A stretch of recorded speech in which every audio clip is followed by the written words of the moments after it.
What's good, Commanders fans? The Washington Commanders have made another move. Another former Dallas Cowboys. Some people are saying the Comboys. That sounds really awful. Or that's just what I've heard, kind of like the Commanders, which sounds pretty darn terrible. But I do think this is a good signing. I think this is a solid signing. It's a predictable signing. Dorrance Armstrong, now Dante Fowler. So, I mean, it is another predictable signing with Dan Quinn. Tyler Biadasz at the center position. So now we have three former Cowboys on the roster. Just making sure we didn't sign it. Tyler Biadasz, Dorrance Armstrong, and Dante Fowler. Now three former Cowboys. I wouldn't be surprised if we get Stephon Gilmore. That's somebody who I would like for them to bring in, to be honest, at the cornerback position. But Dante Fowler, man, he is a legitimate pass rusher. He is a rotational pass rusher. He's a guy that you really just bring in on third down. You look at it, he didn't start any games last year. He played in all 17, didn't start any games, was the third pick of the draft. So now the joke is that we have four former first-round picks on the defensive line. Again, Cleveland Farrell was a former first-round pick. Now Dante Fowler was the third pick of the draft. But we have four first-round picks on the defensive line once again. But Dante Fowler, you look at some of the numbers here, man. Put up some good numbers. And he was the guy. You remember when Dallas played the Chargers, they got in a fight. He smacked off Austin Eckler's helmet and hit him in the head. So that will be something funny that I know those guys will probably bring up in practice or when they meet up during the offseason and whatnot. Dante Fowler last year per PFF, he had a career high 14.1% pass rush win rate in 2023. He had 4 sacks in 2023, 6 sacks in 2022, 4.5 with Atlanta. He had a career high 11.5 sacks in 2019. With the, here's some news here. The Commanders are signing, long snapper news, the Commanders are signing Tyler Ott to a 3-year deal per source, a reunion with new coordinator Larry Izzo, who coached him in Seattle. So that's a new signing there. That should be an upgrade over Cameron Cheeseman. I mean, Cameron Cheeseman was so awful that anybody would be in the upgrade. We could go out there and long snap better than Cam Cheeseman. With the Rams, Dante Fowler had 11.5 sacks. He didn't have his 5th-year option picked up with the Jacksonville Jaguars, so he did have an underwhelming start to his career for where he was picked, being a third pick of the draft. Kind of similar to Chase Young a little bit. Chase Young had a great start, though. Chase Young had a Rookie of the Year, a Defensive Rookie of the Year, and Chase Young is still a free agent. Now, Dante Fowler, his rookie year, he had 4 sacks. 2017 with the Jacksonville Jaguars, his sophomore year, he had 8 sacks. And then he went to the Rams and had a career renaissance with 11.5 sacks. And then with Dan Quinn using him as a situational pass rusher, as a third down guy, he's really just found a niche in the league, being that third down pass rusher for sure. So I do want to look at some more numbers for Dante Fowler, and he provides more of that speed and explosiveness and that burst and that pop that we need on third downs, because Cleveland Farrell's not really providing that. He's more of a run stopper. He's more of that. You know, he's not getting to the quarterback like Dorrance Armstrong. He's not getting to the quarterback like Dante Fowler is. Dante Fowler with that rotation of Micah Parsons, DeMarcus Lawrence, Dorrance Armstrong, I already said his name too. So it was a plethora of guys that were in there in that pass rushing mix. And he can be a 3-4 outside linebacker as well. You look at some of the things that they said about him coming into the draft. Overview, strong side 3-4 outside linebacker with the physical traits and above average potential to set the edge or spill runs wide to an easy demise. His ceiling coming to the draft was Pro Bowl ceiling with double-digit sack potential if he takes coaching and addresses his rush technique. He did hit double-digit sacks one time and got to 8 sacks one season. Straight, well-built athletic frame, ran a 4.6 40-yard dash, 32-inch vertical jump, as well as transformed his body since coming in. Versatile, was moved around the field for the Gators. For the Gators can rush from a 2 or 3-point stance.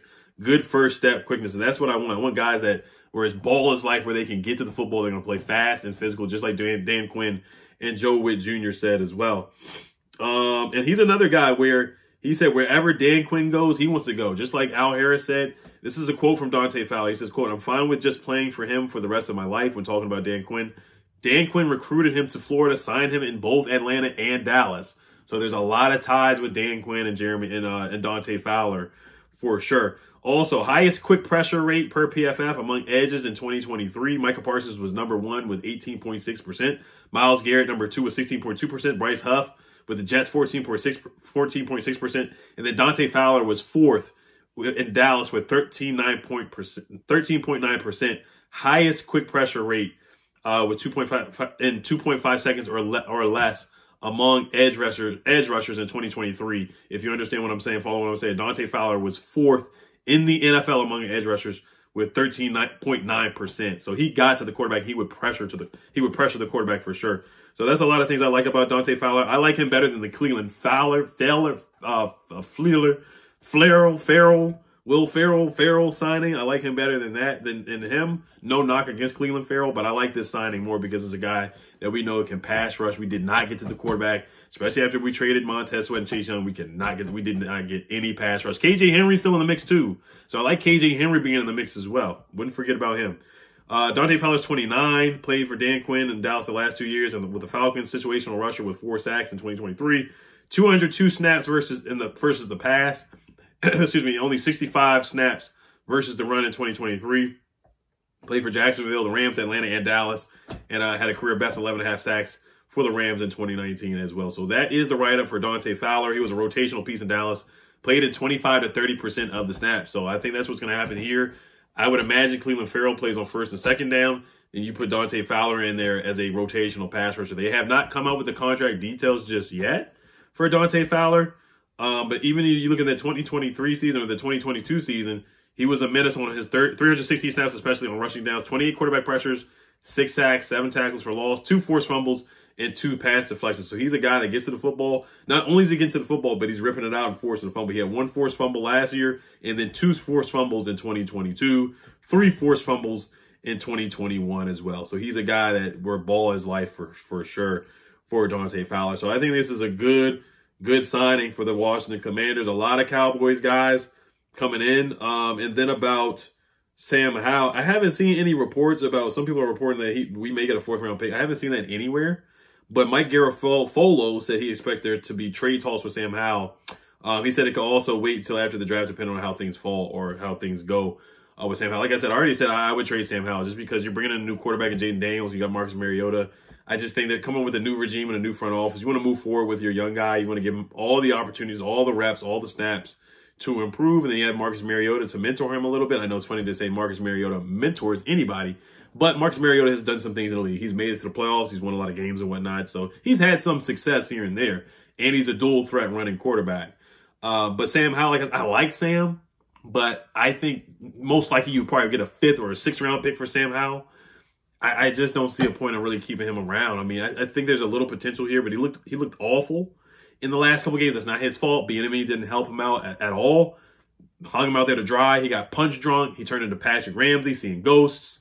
He was just terrible in the last couple games of the year, but he had some good games too. So like I said, I'm on the fence. I don't mind keeping Sam around, but if they trade him for 5th, 6th, I am 110% for that. I'm 100% for trading Sam Howell, whether you get a 5th or 6th. You got a 6th. The Patriots got a 6th for Mac Jones, so you probably get something similar to that. But like I said, I'm not in a rush to trade Sam. But if a team comes knocking on the door and say, "Hey, we'll give you a 5th round pick," I'm taking that 5th round pick, and I'm not looking back. I'm really not. So yeah, that's about it for the signings right now. A lot going on. So I mean, a lot of people are saying, that we signed a washed-up players. I don't think that's true, or there's mid-tier players. And Adam Peters is being smart with the money. He wants to supplement the team through free agency and then, really finish or shore up the big holes through the draft, But he is shoring up a lot of holes and deficiencies really through free agency right now with the defensive end position. We didn't have a lot of guys on rosters. Like Casey Two Hills is a free agent. F.A. Obata, guys like that are not going to be back. So he did a lot with getting these guys, all his Cowboys guys, and then Cleveland Ferrell, a former Niner guy, with Adam Peters. So if I had to give a grade, I'm not going to give a grade just yet. I think these are all solid signings. Zach Ertz is older. Austin Eckler is older. So I'm not expecting a home run hit from these guys.